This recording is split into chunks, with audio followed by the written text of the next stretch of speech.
预储箱安装工具及配件：固定预储箱螺丝、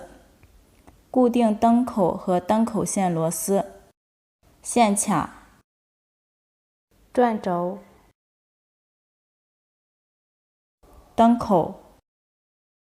灯口线、双头螺丝刀。预储箱板材介绍：透明顶板、顶板、后挡板、底板、左右侧挡板不分左右、前挡板、透明前挡板、出线孔。透明板材安装之前需要撕下板材防护膜。安装步骤：安装之前选择一个合适的螺丝刀刀头，先安装灯口和灯口线，将灯口线的2根线头安装到灯口上，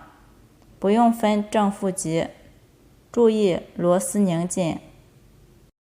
找到预储箱顶板，将灯口安装到预储箱顶板上的中间位置，用小螺丝固定好灯口，用线卡和小螺丝固定好灯口线。